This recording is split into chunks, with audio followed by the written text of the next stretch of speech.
hand this off to you. So Ryan, take us away. Love it. Yeah, excited to dive in. We're calling it an enhanced new sales page. And really our efforts here were to allow for a more robust, deeper analysis of your attribution data, right? And there's a handful of quality of life improvements that we've made. We've improved our global navigation, breakdowns, filters, the ability to compare against different dimensions of data just got a whole lot easier. Save states just got a big uplift in terms of functionality. And there's a handful of different pieces of analysis that all of these new features allow us to do. And we'll be covering those on this call.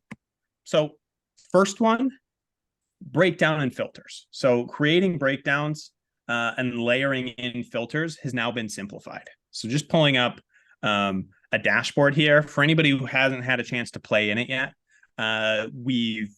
You'll notice at the top here, we're still going to get our attribution models, windows, accounting mode.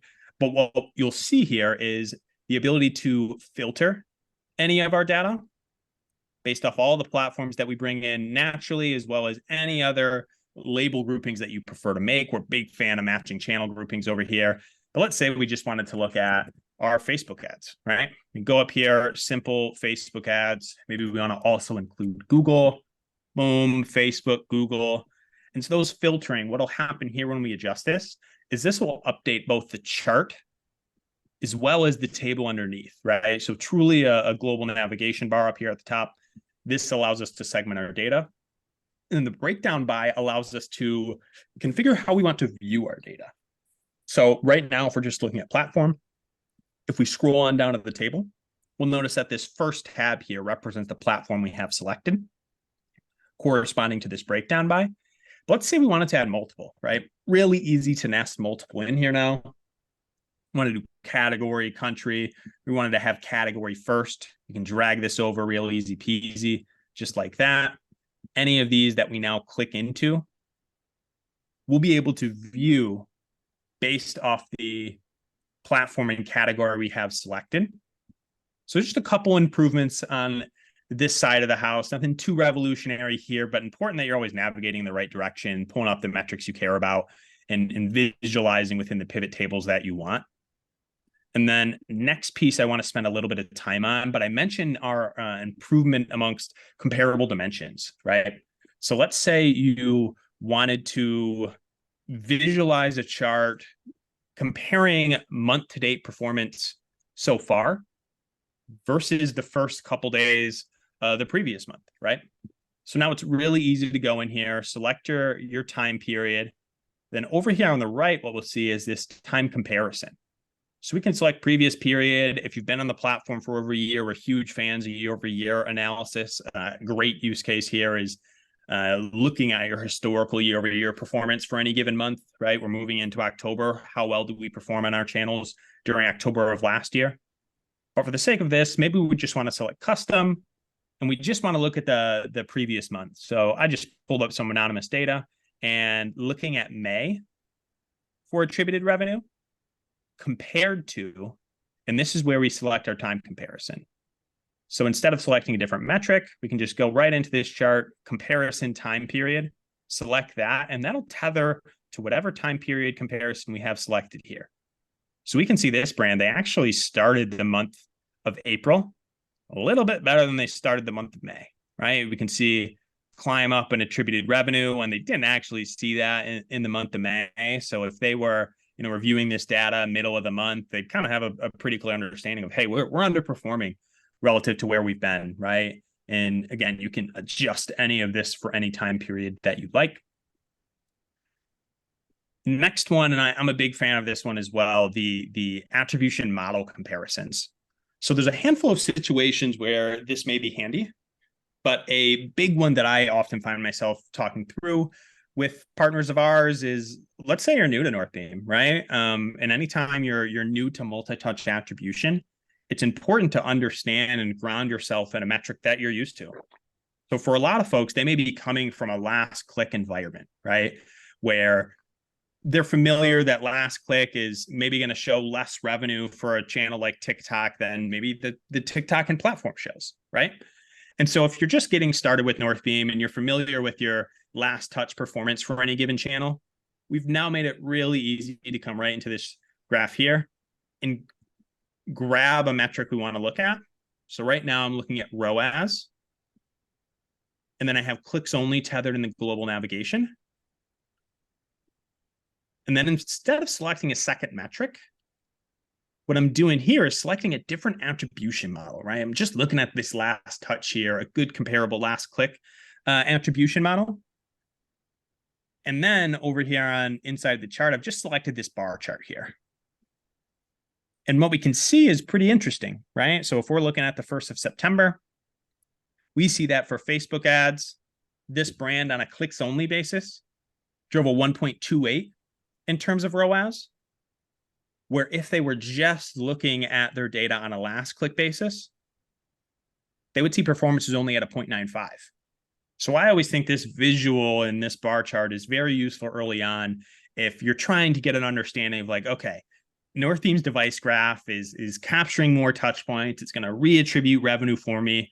But what's the net of result of that, right? What does it really look like? What is the real difference between a model like clicks only or a clicks and views, two models that look to attribute more credit to prospecting channels, and then comparing them to an environment that you may be used to? And so this brand, the trend is pretty consistent. Most days, right? We look at September 17th on a last click basis at a 0.3. On our prospecting click only model, a 0.57, almost twice the amount of attributed revenue came in that day, where if you were just looking at a last click basis, you may miss that, right? So now it's really easy early on with Northbeam. So here's numbers we're used to. Here's what our metrics look like in a multi-touch Northbeam environment. And then it's really easy to pull these up and change to any other metric, right? So Hey, Ryan. Yeah, go ahead, Dave. So one of the things that I would recommend people do is if they've been in Northbeam for longer than, at least longer than a year, is start looking at their last year's numbers for October, November, and start looking at just like, hey, like how are things looking on that perspective, as it relates to starting to increase spend before, Black Friday, Cyber Monday. It's a really good time to start like kind of digging into that year-over-year numbers around then, to know like, okay, when do we see the sort of lift, so to speak, in numbers that say October drove? Did it drive more in November? We can start to do that sort of pattern, and that'll allow us, or you as a media buyer, to go and justify, hey, let's go increase our top of funnel spend, or let's go increase some of this stuff.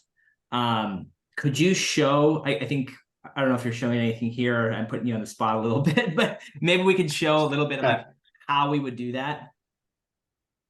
Yeah. So if I'm looking to compare, let's say the first 4 days of October and look to see, okay, based on last year, when did we start to see an uptick, right? So what I may do is I may come in month to date here. I may go same period, different year, and select my 2022 data. Make sure I'm grabbing my comparison time period and this additional metric here. And then we could look at a couple things, right? We could look at ROAS for, let's say, a channel like Facebook, and look to see what does performance look like to start this year versus where they were at last year. And it looks like a little bit of sale period going on last year. But what we could also do is pull up and review, okay, in 2022 and in 2021, when did we start to see an influx in traffic from, let's say, our downstream efforts, right? When did consumers start searching for us on a platform like organic search, right? And that may be a good proxy into when has consumer demand started to shift. So what I may do in that case is visits. Look at just traffic, right? Yeah. Visits from, I'm going to go organic and organic search. Oh, this is cool.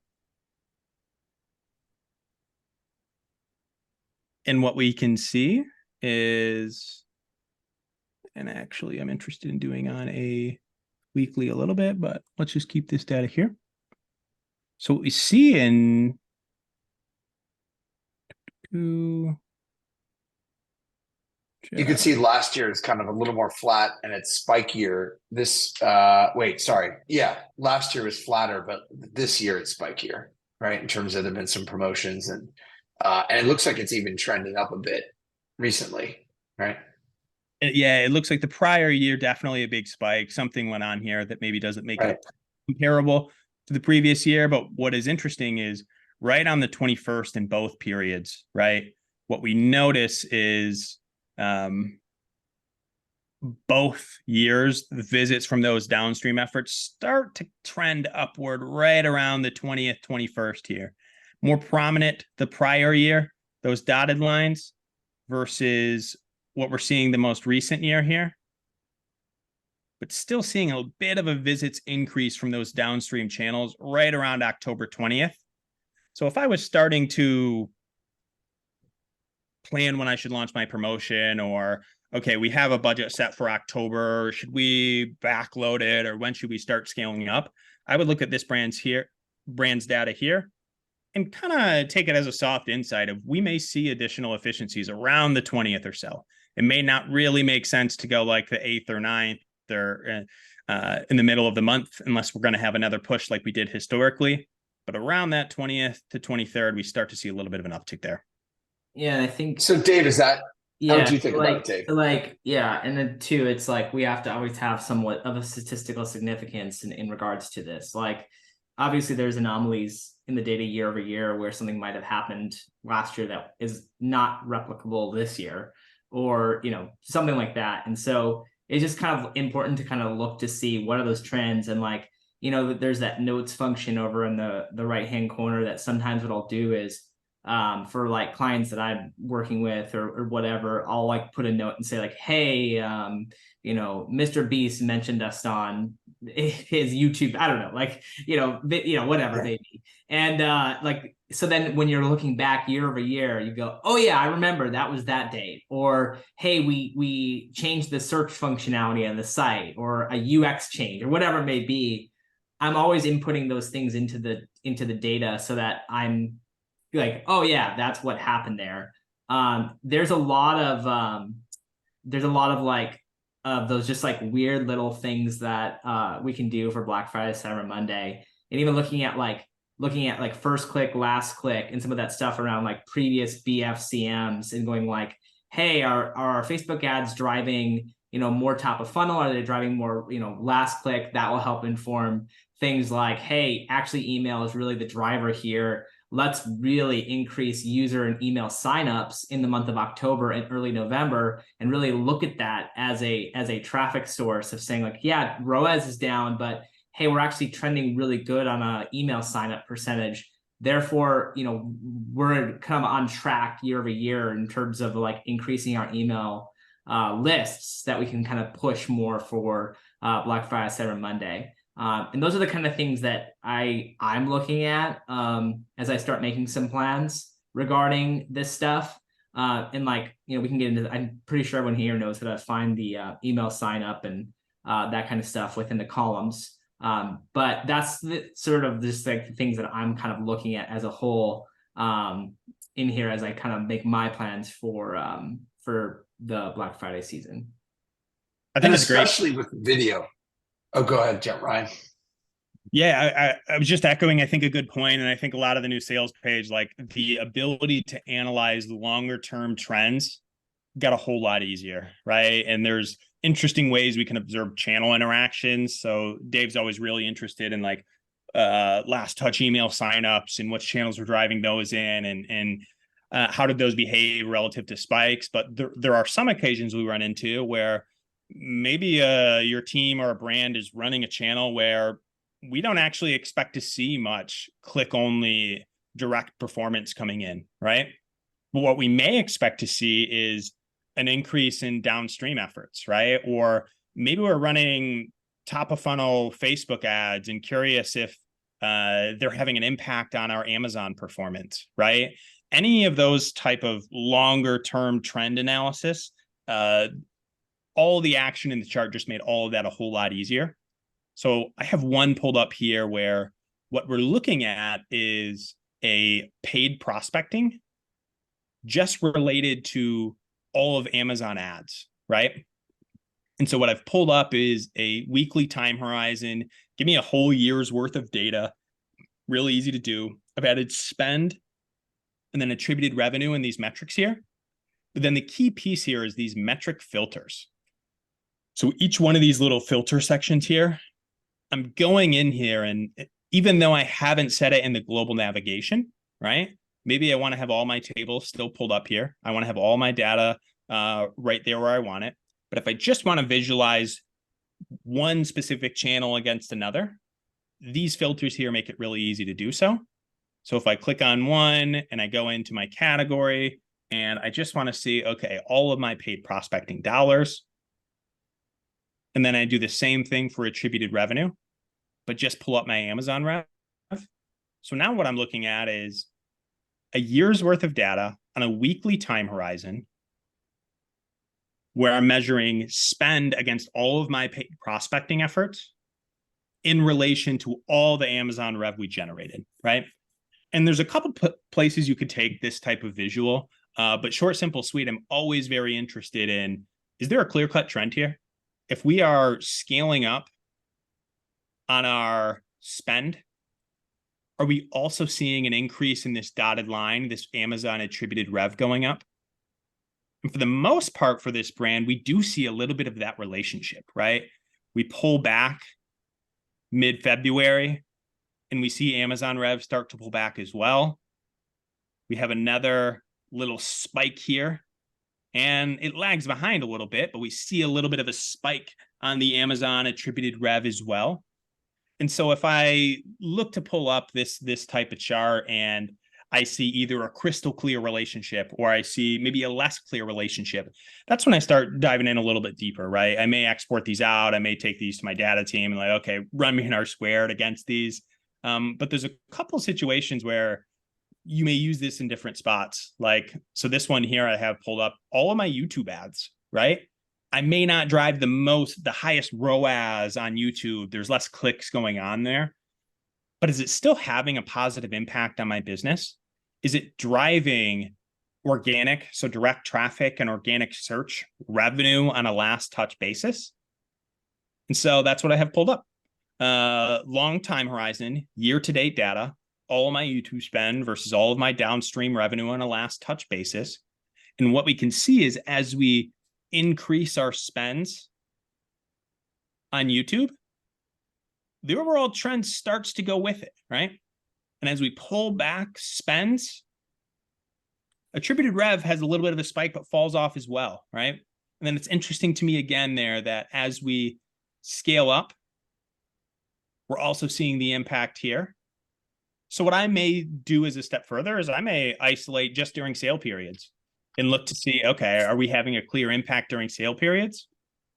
And then this is another one where kind of the relationship, I think, is a crystal clear relationship, right? We're looking at Facebook ads for this brand as it relates to last touch downstream revenue. And this is kind of a relationship that 90% of the brands we work with do experience, right? When folks communicate to us that revenue for the business dries up when we pull back on Facebook ads, this type of chart is something you could use to validate that. And so spend, Facebook ads, category, direct organic search, my downstream revenue. And this one, every day we increase our spend against Facebook, we do see that attributed rev of those downstream channels increase, right? A little bit of an increase in attributed rev here corresponds with the increase in spend there. This big spike directly related. Pretty much every time downstream revenue is increasing, there's a relationship with Facebook ads for this brand. So a couple different ways we can leverage longer term time horizons, manipulate the chart so we can isolate the channels we care about, and answer questions where, hey, maybe the ROAS isn't perfect, but like, is there a relationship between these two channels? I think our enhanced features here do a really good job at. Okay, so let's move on. Spent some time on that one. Okay. Next up, so we spent a fair bit of time in this chart up here. And there's a couple other pieces. If we split it out, we aren't limited to what we set in the global navigation. We can select the tabs underneath. But what I want to spend a few minutes on is the improvements to our table underneath, right? So when we come into the sales page, we're still going to get all the same functionality that we were used to. But in a couple places, you'll notice some quality of life improvements. So in our search bar down on the bottom, we've now added the ability to do multiple searches, right? Maybe we want to search for campaigns with TOF, O2, MOF. You can now do multiple searches separated by comma really easily.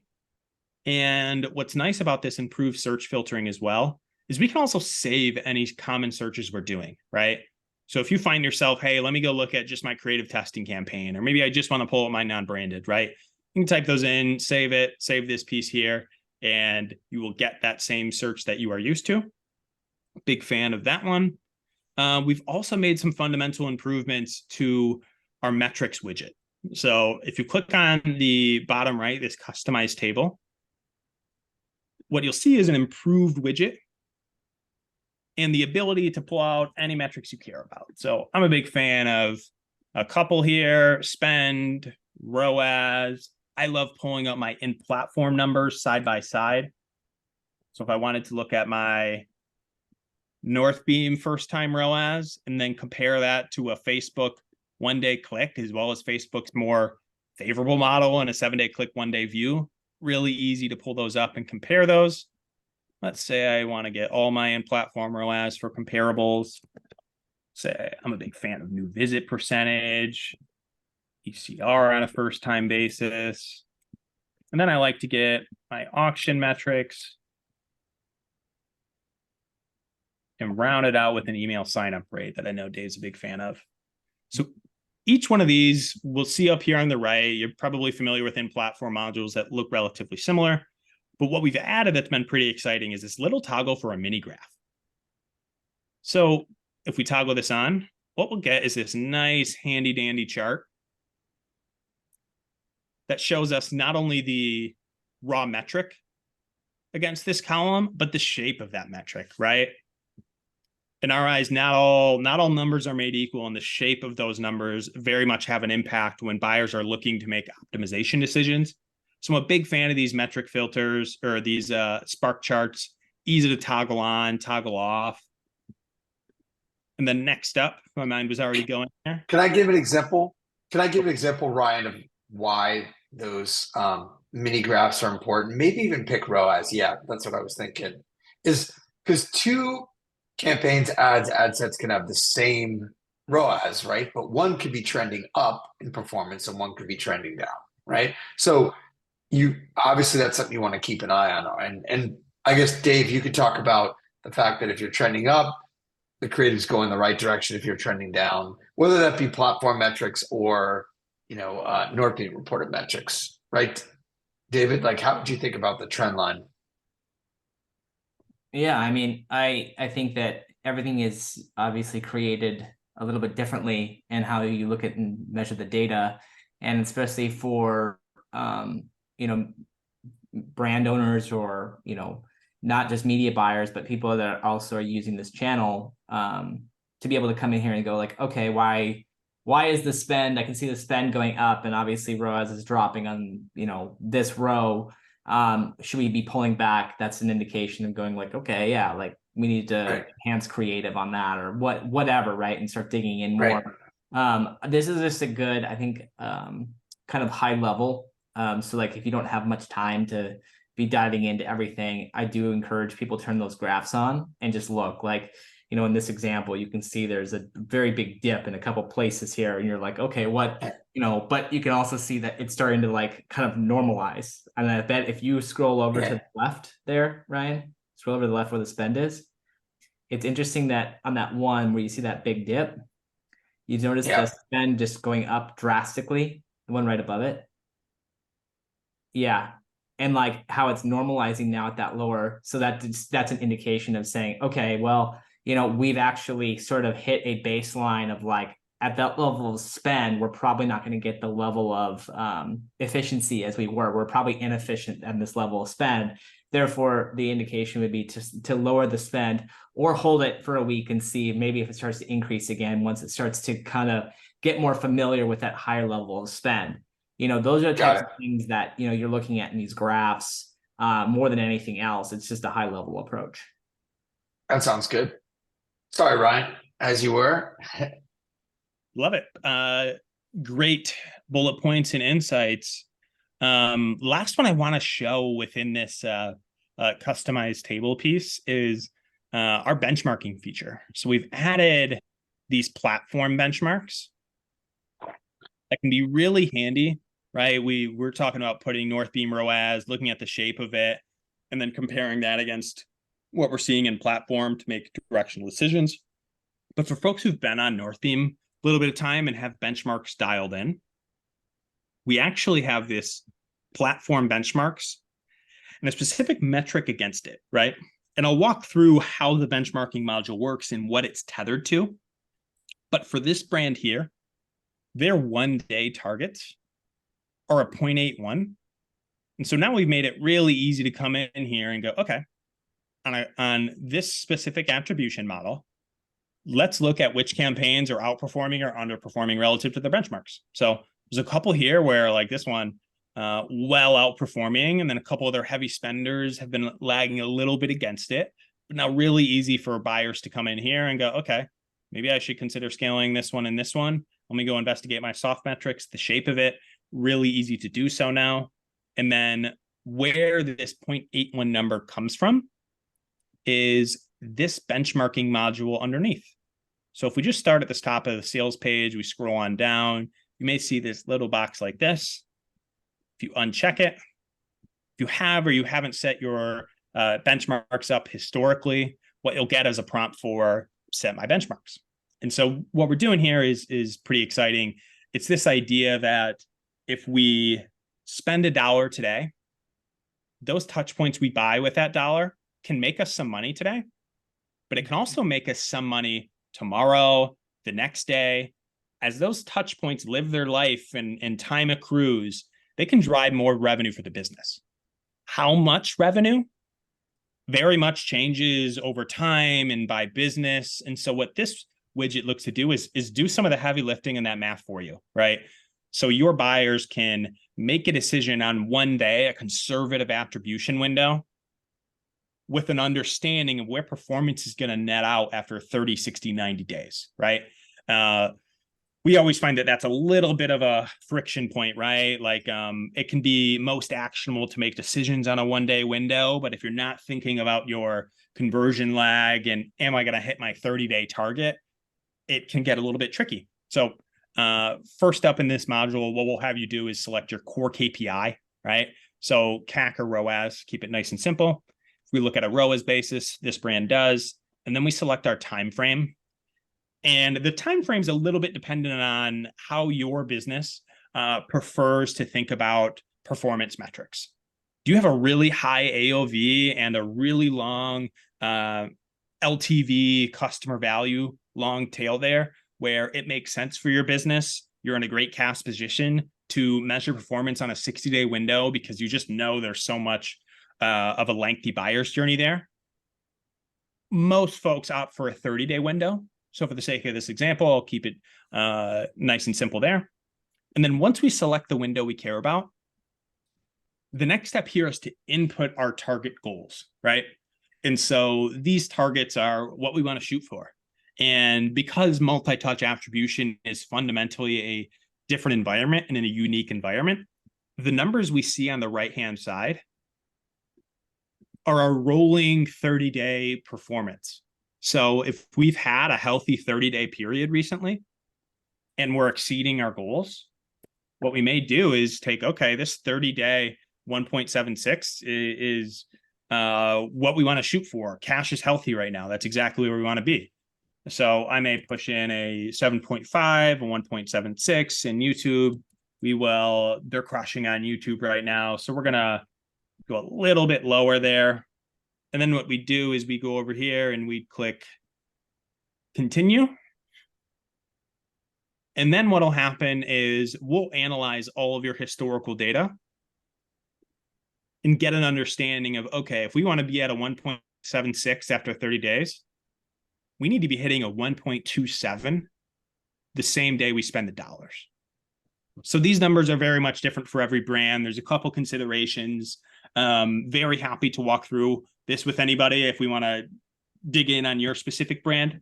But I just wanted to spend a little bit of time, especially as we move into the holiday season, of like, okay, what's a good MTA target for us to go after? And then I love that sales page made it really easy to bring that benchmark in and compare it against performance right on the fly.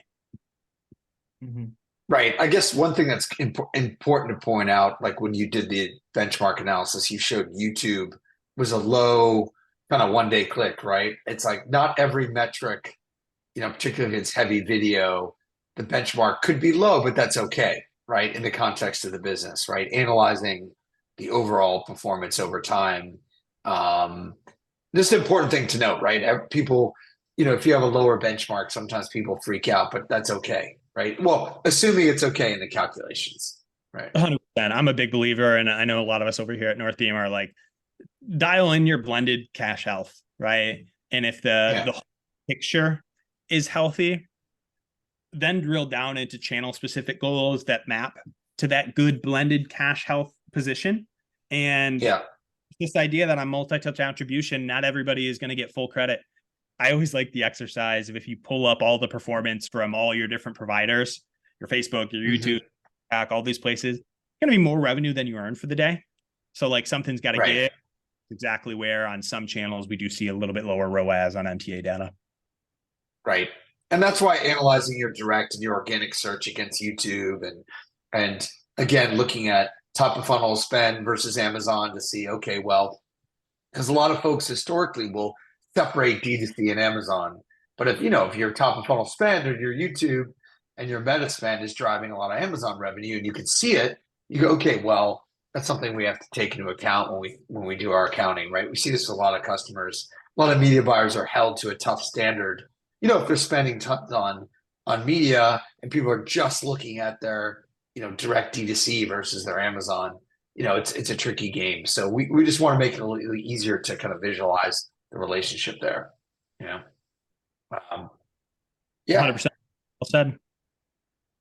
Okay, the last thing I want to mention, just to put a bow on everything, is everything that we walk through over the last 30, 40 minutes here, all the configurations we can manipulate in the chart, all of the global navigations, any metric filters, right? So ROAS, maybe we want to add a metric filter here.